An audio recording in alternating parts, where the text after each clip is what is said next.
Bianca Bosker, Cork Dork, a wine-fueled adventure among the obsessive sommeliers, big bottle hunters, and rogue scientists who taught me to live for taste.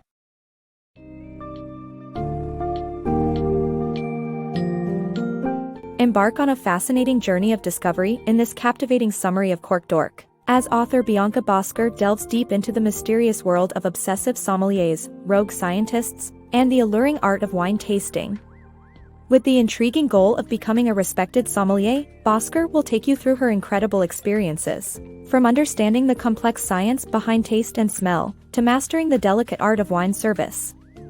Get ready to immerse yourself in a unique world, where dedication, knowledge, and a relentless pursuit of sensory perfection collide.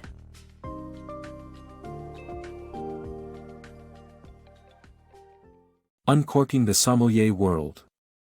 Bosker, despite her limited knowledge of wine, found herself intrigued by the world of sommeliers after a chance encounter. Her journalistic curiosity ignited a passion for understanding and mastering the intense challenge of becoming a certified sommelier, leading her to discard her journalism career and embark on this intoxicating journey. Once indifferent to wine, Bosker's outlook changed when she discovered a fervent subculture dedicated to the mastery of this complex beverage. This revelation occurred at a Manhattan restaurant, where she met a sommelier training for the world's best sommelier competition. Piqued by the idea of such a contest, she investigated further and uncovered the all-consuming world of sommeliers. Top sommeliers face daunting challenges, especially in blind tastings, which involve pinpointing a wine's grape variety, year, country, and production area. This is no easy feat, considering there are 50 wine-producing nations, 340 wine regions in France alone, and over 5,000 grape varieties. The labyrinthine world of wine, with countless possible combinations and subtleties, requires sommeliers to perform with incredible precision under extreme pressure. Bosker witnessed Véronique Rivest, the first female finalist in the world's best sommelier competition, as she executed a blind tasting with phenomenal accuracy. Rivest correctly deduced that the white wine she held was a 2011 Chenin Blanc from Maharashtra, India, leaving Bosker in awe. As a journalist, this discovery aroused Bosker's natural curiosity. Who were these individuals with sensory abilities akin to sniffer dogs? What drove them to dedicate themselves to this esoteric pursuit? Compelled to answer these questions, Bosker immersed herself in the wine world by quitting her job and dedicating her time to learning the fine art of wine tasting. Her ultimate ambition was to pass the Certified Sommelier exam, the benchmark for success in this exclusive domain. Thus, Bosker left behind her journalism career and entered a new realm, driven by an insatiable curiosity and a desire to unravel the mysteries surrounding this fascinating beverage. Little did she know that this leap of faith would introduce her to a realm full of rich flavors, challenges, and unforgettable experiences. Mastering sensory experiences. Modern food culture is full of passionate flavor seekers, yet many of us neglect to improve our tasting abilities. Sommeliers, on the other hand, are deeply committed to enhancing their smell and taste senses. By thoroughly exploring and cataloging flavors, they can distinguish and appreciate them with precision. Though we might not need to adopt extreme measures like sommeliers, understanding and fine-tuning our sense of taste can lead to an enriched sensory experience. Sommeliers place significant emphasis on sharpening their sense of smell and taste. For them, exploring flavors and aromas is an integral part of their profession. One Californian master sommelier, Ian Cobble, suggests truly embracing taste by sampling a variety of fruits in different stages of ripeness. This allows the mind to catalog and identify the unique characteristics of each. Some sommeliers go beyond just tasting fruits, recommending that enthusiasts taste unusual items like rocks to identify more complex flavors. For instance, red slate has a faint, blood-like taste due to its iron content, while blue slate carries a wet, stone-like taste reminiscent of a river rock. Through this obsessive exploration of tastes and aromas, sommeliers can accurately identify flavors through blind tasting practices. Top sommeliers, determined to maintain their finely tuned sensory abilities, take measures to protect them just as a concert pianist would protect their fingers. One New York sommelier consistently travels with his homemade granola, ensuring a stable sensory baseline no matter where he is. Another advises stocking up on a preferred toothpaste brand to prevent unfamiliar flavors from hindering taste buds. While adopting such stringent practices may not be necessary for most individuals, striving to improve our taste capabilities can greatly enhance our sensory experiences. By understanding and fine-tuning our sense of taste, we can gain a deeper appreciation for the flavors that bring our gastronomical journeys to life. Unraveling the flavor mystery. Contrary to popular belief, our understanding of taste is not quite advanced. Up until the 1970s, people believed in a completely inaccurate tongue taste map due to a translation mistake in 1901. It was then discovered that our whole tongue is sensitive to the 5 tastes: sweet, salty, sour, bitter, and umami. The flavor of what we consume is actually a combination of taste and smell. Interestingly, smell may have an even greater influence on our perception of flavor. Studies have shown that our smelling abilities can be improved through training, unlocking the full potential of experiencing flavors in food and drink. People once accepted the tongue as a map where its different areas each detected specific tastes. This tongue taste map emerged through a mistranslation of a German dissertation in 1901, and scientists realized its inaccuracy only 70 years later. In truth, the entire tongue is sensitive to all 5 tastes: sweet, salty, sour, bitter, and umami. Understanding the basics of taste and smell is crucial. First, we must recognize the differences between flavor, taste, and smell. Flavor refers to the impression we form when consuming a certain food or drink. This impression is created by a combination of taste and smell. For instance, when you find a burger delicious, the flavor is influenced equally by its taste and smell. Smell seems to have an even greater impact on how we experience flavor. Researchers at the University of Pennsylvania found that patients who reported loss of taste were primarily suffering from a weakened sense of smell. To test this yourself, try sipping coffee with your nose pinched shut. You'll mostly sense bitterness, which is the actual taste of coffee. To enjoy coffee's true flavor, you also need its aroma. Considering the significant role of smell in flavor perception, improving our sense of smell is vital. Thomas Hummel, a smell-focused professor from Dresden, Germany, conducted a study on individuals with reduced smelling capabilities due to illness. Participants who underwent smell training using odors like eucalyptus, rose, and lemon twice a day for 3 months experienced a marked improvement in their ability to smell. The control group, however, showed no change. In conclusion, we all possess the potential to enhance our smelling abilities through consistent training. By refining our sense of smell, we are set to uncover the world of flavors that await us in every bite and sip. Unleashing your inner sommelier. Embark on a journey to appreciate wine at a deeper level with these 4 simple yet effective steps: observe, sniff, sip, and feel. By immersing yourself in these sensory experiences, you'll savor wines like never before, unlocking their stories and characteristics. Imagine cradling a glass of wine in your hand, the anticipation of a new adventure bubbling inside. Go on, pour a glass if the mood takes you, and follow these steps to unlock the secret world of wine tasting. First, observe the wine's appearance. Gently swirl it around in the glass, allowing it to coat the surface.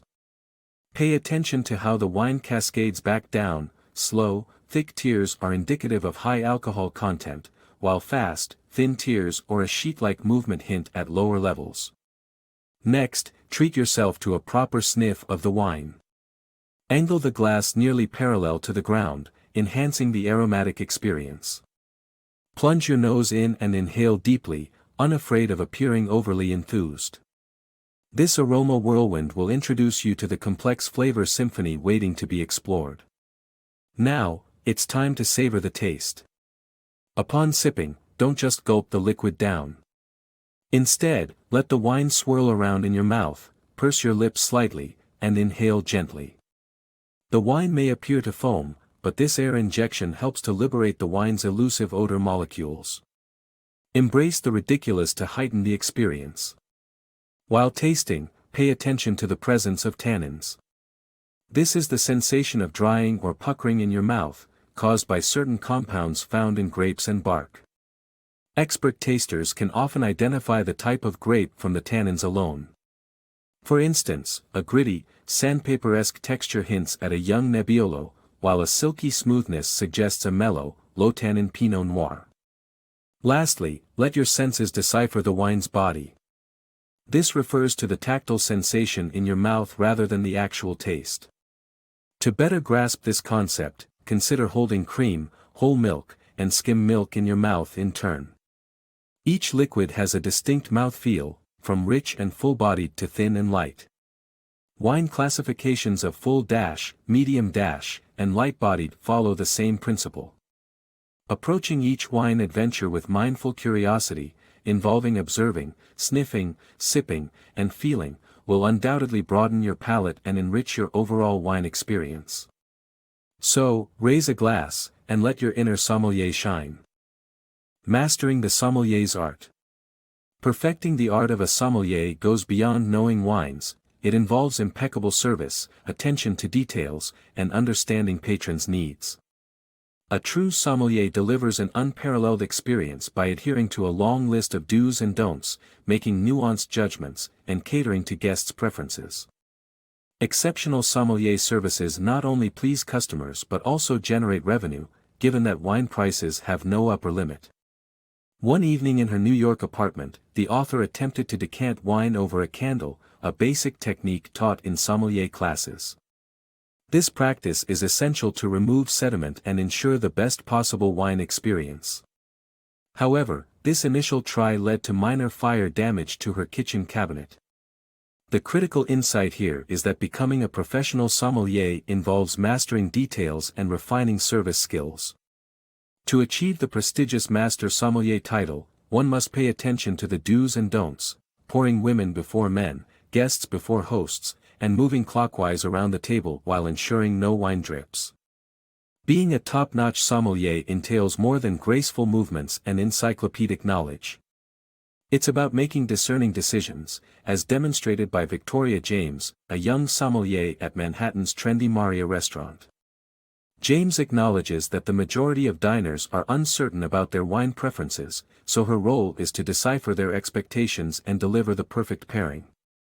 For instance, when a young banker requests a bold, full-bodied wine, regardless of his tablemate's fish dishes, James must find a wine that complements both their meal and the banker's wish to exude power. Achieving this balance is crucial for a restaurant, especially given the significant revenue potential from wine sales. At Maria, the average price is $300 per bottle, while a true personne extraordinaire may spend anywhere from $500 to over $1,000 on a single bottle. Unraveling the good wine mystery. Deciphering the concept of high-quality wine can be complex, but the desire to keep drinking it simplifies the notion. The price may indicate quality up to a certain level, but there's no significant difference between a $60 and a $600 bottle. The manipulation of mass-market wines, using scientific interventions, raises questions about what constitutes a good wine. Ultimately, it's a matter of personal taste, making a good wine subjective and best described as one that leads to the second glass. The subject of wine has always been shrouded in mystique, and sometimes, understanding what makes a wine good can seem daunting. You might encounter phrases such as spiritual and a matter of the heart, but let's break it down to basics. A good wine is simply one you want to keep drinking. Yes, there's a connection between price and quality, but it only goes so far. A $60 bottle of wine will surely taste better than a $6 one, but if you're contemplating spending, say, $600 on a bottle, think again. According to Karl Storchman, a wine economist, once you go past a certain cost threshold, you're essentially paying for scarcity rather than better quality. Expensive wines are most likely limited in production and therefore considered collectibles. In the world of wines, there's been a surge of manufactured and controlled variants. While these mass-market wines may showcase idyllic vineyards on their labels, the actual process behind them leans more towards the scientific. Today, Almost all inexpensive wines rely on artificial manipulation to enhance their value. This can include using oak chips to mimic pricey oak barrels or introducing additives to improve aromas and flavors. Some wine enthusiasts argue that these interventions are manipulative, equating them to removing blemishes in photos. However, if these techniques result in a delicious, affordable bottle of wine, is it really a bad thing? Ultimately, the concept of good wine is highly subjective and depends on one's personal preferences. As author Bianca Bosker discovered, following a conversation with a wine bar owner, the goodness of wine is rather simple: it should be yummy. Indeed, the crucial factor in determining a quality wine is the desire for the second sip, and most importantly, a second glass. Demystifying tasting notes. Wine tasting is an art, with sommeliers using vivid and often complex descriptors to portray the sensory experience. However, these elaborate terms can be confusing and inaccessible to the average wine drinker. The wine aroma wheel developed by Noble breaks down tasting notes into simpler and more recognizable categories, making it easier for everyone to understand and appreciate wine. While there is room for artistic expression in wine descriptors, it is essential to strike a balance between captivating and relatable language. Have you ever felt perplexed by the extravagant descriptions sommeliers use when describing wine? Words like dusty road, stale beer, and desiccated strawberry can sound baffling and alienating to many. These tasting notes are meant to assist you in identifying flavors and aromas, but they often end up confusing you instead. The obscurity of tasting notes is supported by a 2007 study where participants tasted 2 wines paired with descriptors given by professional critics. The goal was to match the wine with its corresponding description. However, the results showed that the participants' success rate was the same as guessing at random. The intricate tasting notes failed to effectively differentiate the wines. Noble, a sensory chemist and professor, sought to address this issue by developing a more accessible and practical approach to describing wines. She noticed that her students struggled to pinpoint the aromas in wine, which led her to create a classification system that provided clearer categories. This system, known as the wine aroma wheel, consisted of 12 categories, such as spicy, fragrant, woody, and earthy. Each category contained specific natural aromas that were relatable to the smells found in everyday life. The wine aroma wheel revolutionized the world of wine tasting by providing a shared vocabulary for enthusiasts, makers, and critics alike. It made wine descriptions less intimidating and more accessible to the general public. Even the most complex aroma on the wheel, Fruit Loops, was identifiable as it mimicked the scent of Gewürztraminer grapes. Despite the usefulness of the wine aroma wheel and more straightforward descriptions, there is still appreciable value in using imaginative and artistic language while describing wine. Captivating terms like a male ballet dancer for a Nebbiolo or a killer pair of stiletto heels for a German Riesling evoke emotions and set the stage for an enjoyable experience. The key lies in balancing simplicity and expressiveness to create a tasting experience that is both delightful and accessible to all. Mastering the sommelier journey. Bosker's incredible journey takes her from novice to certified sommelier in just 1 year, revealing the demanding pursuit of mastery while highlighting the importance of dedication and practice. Her odyssey culminates in conquering an intimidating exam and embracing a newfound passion for pairing guests with exquisite wines. With relentless determination, Bosker seized every available opportunity to refine her skills on her journey to become a certified sommelier. Day in, day out, she subjected herself to blind tastings each morning and devoured flashcards on her phone to fortify her knowledge. She immersed herself in the intricacies of wine, mastering the subtleties of Brunello di Montalcino releases, demonstrating that anyone with unwavering dedication can achieve mastery. While Bosker felt comfortable with the theoretical and taste aspects of the certification, she struggled with the art of service. Her evenings consisted of practicing the graceful maneuvers required to fluidly serve wine. Armed with a cutting board and cheap Prosecco, she poured for imaginary guests in her kitchen, honing her skills without fear of criticism. Nerves threatened to overwhelm her on the day of the exam. Tasked with serving a master sommelier, a feat that required utmost precision and poise, Bosker was fearful. She knew the steps, carefully cutting foil, placing a folded napkin over the bottle, navigating the cork with her thumb, slowly untwisting the wire, and calmly opening the bottle without creating a hazardous scene.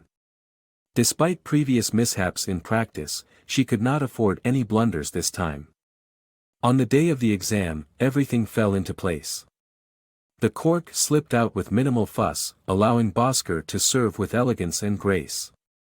Answering questions confidently on topics such as champagne vintages and ideal pairings for Californian wines, she exhibited exceptional knowledge and competence.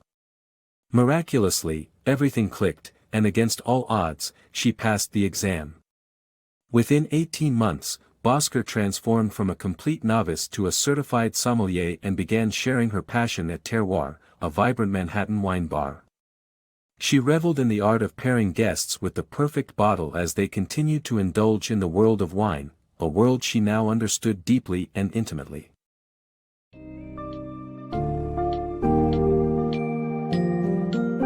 In conclusion, Cork Dork delivers a compelling insight into the passionate, dedicated, and sometimes eccentric domain of sommeliers, intertwined with author Bianca Bosker's personal quest to become a certified sommelier. Along the way, she explores the intricate science of taste and smell, while also divulging practical techniques to enhance your wine tasting experiences.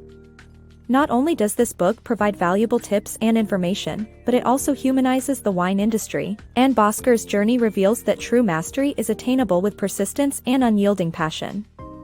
Whether you're a wine aficionado or simply curious, this book undoubtedly leaves a lasting impression, inspiring a newfound appreciation for the intricate world of wine.